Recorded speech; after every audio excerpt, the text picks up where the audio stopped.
엄청 오래된 인연입니다. 어디다 자랑하고 다닐 만한 이야기는 아니지만 저한테는 또 소중히 간직하고 싶은 아름다운 추억이다 보니 대나무 숲에다 임금님 비는 당나귀기라고 외치는 심정으로 이렇게 여러분들께 제 이야기를 들려드리려고 합니다. 어머니가 결혼을 하면서 고향을 떠나 아버지를 따라 살게 되었습니다. 그래도 저희 어머니가 대학 물을 좀 먹은 사람이라서 맞벌이 부부 생활을 했지요. 타지에서 아는 사람 하나 없이 아버지 하나만 보고 따라왔는데 어머니는 어머니 나름대로 외롭고 힘든 시간을 보냈나 봅니다. 그러다가 회사에서 친구를 한 명 사귀게 되었다고 합니다. 나이 차이는 조금 나는 편이는 했지만 어머니한테는 그 주변 지역에서 말 터놓고 지낼 유일한 사람이었기 때문에 친하게 지내게 되었습니다.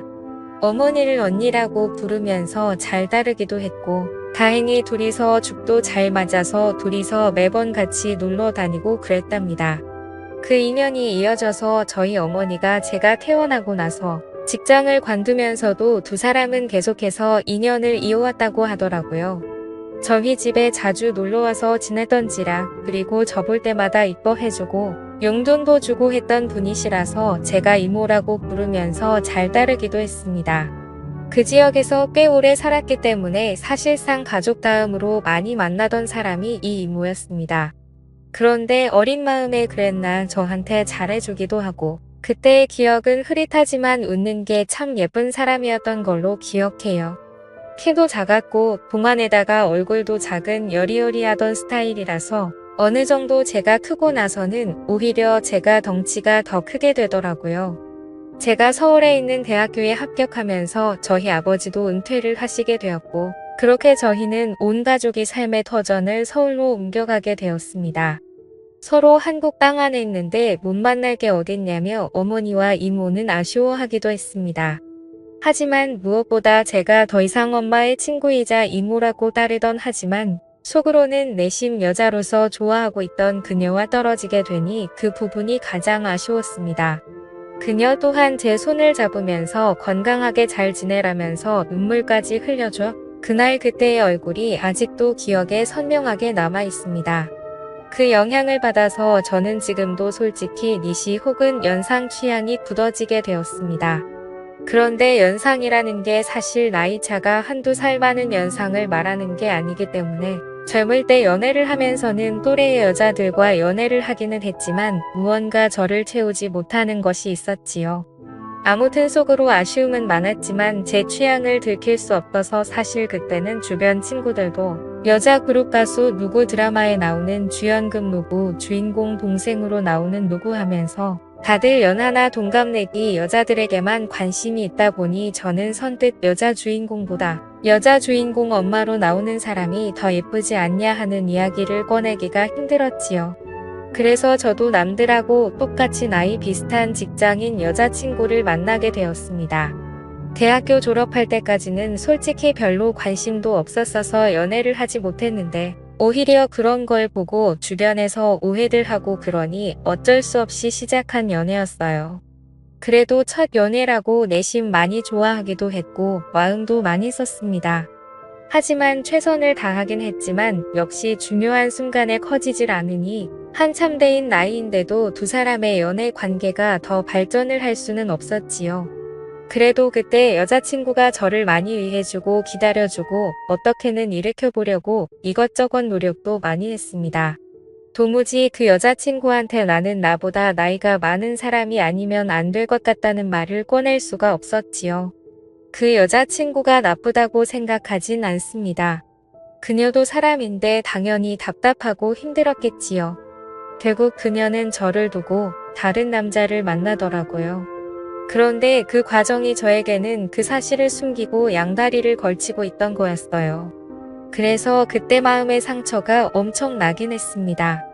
저를 위해 그만큼 희생해준 좋은 사람이었던 여자친구가 나를 두고 어떻게 양다리를 걸칠 수가 있나 하는 배신감이 더 컸지요. 게다가 이러나 저러나 어쨌든 첫 여자친구였기에 여자친구의 바람에 저는 시리에 빠지게 되었고 그때 카카오톡도 연락처도 핸드폰에 있던 모든 걸 지워버리고 한동안 방황을 하게 되었습니다. 그렇게 허송 세월을 보내다가 시간이 지나니까 해결이 되더라고요. 그리고 나서 다시 백업해둔 연락처를 정리하면서 카카오톡도 설치하고 정상적인 삶으로 되돌아갈 준비를 하고 있었습니다. 마지막 백업을 해둔 게 너무 오래 전이었어서 그동안의 친구 목록이 다 사라져 있었지요. 그런데 제 눈에 띄는 번호가 하나 있었으니 제가 대학 오면서 헤어지게 되었던 저에겐 첫사랑이나 마찬가지였던 이모의 번호였습니다. 10년 동안 같은 번호를 쓰고 있던 건지 카카오톡에 자동으로 친구 등록이 되면서 오랜만에 이모의 사진을 볼 수 있었습니다. 작은 핸드폰 화면에 작은 사진으로 보니 괜히 떨리더라고요. 그래서 이모의 사진을 터치해서 확대를 했습니다. 여전히 작고 아담한 체구도 그대로였고 얼굴살이 조금 더 빠졌을 뿐 저를 설레게 했던 미소는 여전하더라고요. 어디 아는 사람들하고 산에라도 놀러 갔던 건지 등산로에서 찍은 사진을 보니 오랜만에 마음이 설레기 시작했습니다. 그때부터 그녀가 어떻게 지내나 궁금하더라고요. 그런데 상태창을 보니까 메모 남겨놓듯이 해놓는 프로필 상태 메시지 아무것도 필요 없어라고 약간 냉소적인 구절을 상태 메시지로 남겨놨더라고요. 그리고 프로필 사진으로 되어 있는데 그게 올려보면 옛날에 해놓은 과거 사진들도 다 볼 수 있었거든요. 그런데 사진이 하나도 남아있지 않는 겁니다. 지금 프로필로 되어 있는 사진을 제외하면 말이죠. 그때 직감적으로 이모에게 무슨 일이 있는 건가 하는 생각이 들었습니다. 제가 여자친구한테 받은 상실감 때문이었을까요? 아니면 그 여자친구가 그렇게 노력을 하며 오랫동안 사랑을 나누는데도 한 번을 재고시를 못했던 게 사실은 마음속에 오래 전부터 그녀를 품고 있었기 때문이었을까요? 무작정 짐 싸들고 이모가 살고 있는 예전 그 동네로 향했습니다. 하도 오랫동안 이어온 인연이다 보니 어디서 사는지도 다 알고 있었는데 이모 집에 찾아가니 모르는 사람이 나오더라고요. 10년 이모와 떨어져 지낸 시간이 10년이고 강산이 변한다는 세월이 긴 하지만 체감상 그렇게 오랜 시간이 지난 것 같지 않은데 집부터 바뀌어 있으니 당황스러웠습니다. 그녀가 보고 싶어 찾아간 동네였으니 그녀를 찾아 헤헴을 봐야 단도직입적으로 그녀에게 대놓고 연락을 해봐야겠다는 생각이 들었어요. 멀리 떨어져도 얼굴 못 보고 지낼 일이 있냐고 했었지만 정말 거짓말같이 매일매일 만나던 이모였는데 이사 가자마자 10년 동안 그냥 아예 남이 되어버렸었거든요. 내 번호가 저장이나 되어 있으려나 사실 큰 기대를 하지 않았는데 이모는 전화를 받자마자 제 이름을 불러주더라고요. 이렇게 반갑게 맞이해줄 거면 왜 지난 10년 동안 모르는 사람처럼 지내왔는지 제가 얼마나 이모를 보고 싶었는지 몰랐나 싶기도 하더라고요.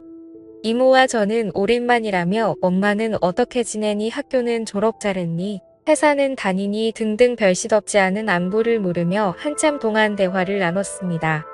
그러다가 이모도 제가 갑자기 연락을 한 이유가 궁금해졌는지 오랜만인 건 좋은데 무슨 일 있는 거냐고 왜 연락을 했냐고 물어오더군요. 그래서 솔직하게 이모 카카오톡에 있는 사진과 프로필 메시지 보고 이모한테 무슨 일이 있는가 싶어서 저도 모르게 연락을 하게 되었다고 했습니다. 그러니 이모가 제 말을 듣고는 뭔가 쓸쓸하게 웃으면서 별일 없다고 하더라고요. 그래서 저는 이모한테 무슨 일이 있는 줄 알고 지금 이 동네까지 내려와 있다. 이모 집까지 찾아가 봤는데 모르는 사람이 살고 있더라는 이야기를 꺼냈습니다. 그러니 이모가 조금 놀란 눈치더라고요. 사실 카카오톡 상태 메시지만 보고 누가 이렇게 멀리서부터 찾아오는 일은 거의 없는 일이잖아요. 오겠다고 대화를 했던 것도 아니고 심지어 제가 제 또래의 여자한테 이렇게 했으면 이모도 이해나 할 만한 상황이겠지만 다른 사람도 아니고 저와 이모의 나이차와 사이였으니 말입니다. 밖에서 한 1시간 정도를 기다렸나 이모가 헐레벌떡 제가 있는 곳까지 나오더라고요. 그래도 그 와중에 제 마음을 눈치라도 챈 것인지 화장도 싹 하고 머리도 다듬어져 있는 게 조금 멋을 내고 나온 것 같았습니다. 예전에도 이모의 아름다움이 참 좋긴 했는데 사실 회사 출퇴근할 때 하는 정도의 꾸민 모습만 봤지 진짜로 이렇게 마치 애인을 만나듯 꾸미고 나온 이모의 모습은 제 생각보다 훨씬 더 아름다워 보였습니다. 10년의 세월이 무색하게 저를 설레게 만들던 그 여자가 내 눈앞에 있으니 묘한 부향감에 휩싸이기 시작했습니다. 심지어 예전에는 항상 어머니와 함께 셋이서 그녀를 만났는데 이번엔 남자 대 여자로 단둘이서 만나고 있으니 그 기분은 이루 말할 게 없었지요. 직접 만나니 이모가 아무 일 없이 잘 지내고 있다던 말과는 다르게 이모의 현재 상황을 말해주더라고요. 사실 저희 가족이 서울로 가기 전부터 남편과 불화가 생기기 시작했고 10년이 지난 지금에서야 결국 이혼을 하게 되었다는 겁니다. 그런데 그 과정에서 자식들이고 뭐고 다 대가리 크고 나니까 자기가 회사 다니며 힘들게 키워준 것도 모르고 돈 많은 아버지 따라갔다고 자기는 이제 완전 혼자가 된 거나 마찬가지라며 힘들어하더라고요. 이모가 힘들다고 하는 말에 저도 사실은 이러하다며 현재 제 상황을 설명했습니다. 저 또한 큰 시리에 빠져 있는 상황이라 이모가 보고 싶어 여기까지 내려왔다는 그 명분을 설명하고 있던 것 같았습니다. 그런데 이모는 눈이 휘둥그레지면서 그런 일이 있었는데 왜 여기를 내려온 거냐고 묻더라고요. 그래서 이모에게 커피 말고 같이 술이나 한잔 하자고 같이 술 마셔주면 다 이야기를 해주겠다고 말했습니다. 그러니 이모가 눈빛이 조금 바뀌기 시작하면서 일단 저에게 알겠다는 말을 하고 어렸을 때도 자주 가던 동네 경양식점 같은 호프집으로 저를 데리고 갔어요. 여기가 음식도 맛이 좋긴 하지만 일단 옛날식 경양식집이라서 자리도 벽으로 다 칸마다 나누어져 있고 조용히 단둘이 이야기 나누기에는 이곳만큼 좋은 곳이 없었거든요. 그때 저도 솔직히 이모가 조금씩 저에게 마음을 활짝 열고 있다는 생각이 들기도 했습니다. 이모가 저랑 첫 잔을 했더니 벌써 술을 같이 마실 정도로 큰 줄은 몰랐다고 시간이 참 빠르다더니 하면서 두 사람 사이에 묘해지는 분위기를 환기시키려고 애써 노력하는 게 보이더라고요. 술을 한두 잔 나누다가 저도 이모에게 제가 여자친구와 헤어졌던 이야기를 하면서 사실 여자친구 앞에서 내가 고개 숙인 남자일 수밖에 없던 이유와 노력을 해도 잘 해결되지 않았던 사실까지 낱낱이 말했습니다. 그리고 그 문제의 중심에는 항상 다른 사람도 아니고 이모가 있었다고요. 이모도 이모 나름대로 그 나이 때는 별거 아닌 거라고 대충 고민 상담을 해주려고 했던 것 같은데 몸쪽 꽉 찬 돌직구를 날려버리니 정신을 못 차리고 제 말에 얼어붙어서 아무 말도 잇지 못하더라고요. 그래서 한 번 더 이모에게 돌직구를 날렸습니다. 사실 이제는 모르겠다. 내가 재고시를 못하는 건지 아니면 정말 이모 때문에 그런 건지 한번 알아보고 싶다고요. 이게 해결이 되면 저도 앞으로 쟤한테 문제가 있는 게 아니라 억눌렸던 제 마음과 심리적인 요인을 알 수 있으니 저한테도 도움이 되지 않겠냐. 이모에 대한 걱정도 많았지만 나도 내 마음을 확실하게 정리를 하고 싶어서 찾아온 거다 하고 단도직입적으로 다른 게 아니고 이모를 원한다는 말을 건넸습니다. 이모는 무슨 말을 그렇게 하냐며 손사래를 치기는 했지만 거절을 하지도 않았고 자리를 떠나지도 않았습니다. 역시는 역시인가 술 앞에 장사가 없다더니 결국 이모도 이모 스스로 맨정신으로는 할 수 없겠다는 결론에 도달한 건지 나름 이건 우리가 암묵적인 동의를 하긴 했지만 실수나 마찬가지인 거라고 대의명분을 만들려던 상황이었지요. 이모는 가족들과 떨어져 나와 혼자 지내고 있으니 집에 혼자서 지내고 있었어요. 집까지 데려다 달라는 이모의 말이 시간이 늦었으니까 자고 가라는 말이 앞으로 일어날 일에 대해서 의심을 넘어 확신이 되어가고 있는 상황이었습니다. 여자친구와 분위기도 많이 만들고 이런저런 시도는 많이 해봤지만 실제로는 단 한 번도 해본 적이 없으니 많이 긴장이 되기도 했습니다만 솔직히 걱정할 게 없었습니다. 이모가 알아서 잘해줄 거라는 생각이 들었거든요. 여자친구와 이런저런 시도를 할 때와는 전혀 달랐습니다. 이미 이모를 부축하고 이모의 집까지 가는 동안 저는 이미 준비가 되어 있었거든요. 저에게 있어서는 오래된 첫사랑이자 제 어머니에게는 둘도 없는 고향친구 같은 사람이었습니다. 그 오묘하고 복잡한 인간관계 속에서 그 중심에 내가 있다니 오히려 그게 더욱더 저를 설레게 하더군요. 게다가 저는 이미 10년이 아니라 아마 철들었을 때부터 계속 이모를 제 곁에 두고 싶어 했었으니 말입니다. 다음날 아침이 돼서야 이모는 걱정이 되기 시작했나 봅니다. 실수라고 하기에는 이미 서로가 의도한 대로 되었다는 걸 알고 있기에 후회해도 이미 때는 늦은 상황이었으니 말입니다. 저도 직장인이기에 결국 주말을 보내고 나서 서울로 돌아가야 했습니다만 그녀의 매력에 첨벙 빠지고 말았습니다. 그녀도 은퇴를 한 상황인데 굳이 뭐하러 제가 매주 주말마다 지방까지 내려와야 하는지 싶어서 아예 그녀에게 생활 정리하고 서울로 올라오라고 제안을 했지요. 그녀는 저한테 버림받을까 두려움이 있었는지 주저하더라고요. 그래서 제가 그녀에게 다시 확신을 줬습니다. 당신은 내가 10년이 넘는 세월 만에 겨우 내 것으로 쟁취한 사람이라고 이제는 절대 놓치지 않을 거라고요. 제가 어머니한테 결혼하고 싶은 여자가 있다 하여 그 자리에 이모를 데리고 나갔을 때 어머니는 뒷목을 잡고 쓰러질 뻔했습니다. 어차피 저는 취직 후에는 집에서 나와 혼자 살고 있었는데 집에서는 허락받지 못한 만남이기에 결국 이모와 둘이 살림을 합쳐서 지내게 되었지요. 언젠가는 부모님도 저와 이모의 사이를 인정해줄 그날이 올 거라고 믿어 의심치 않습니다.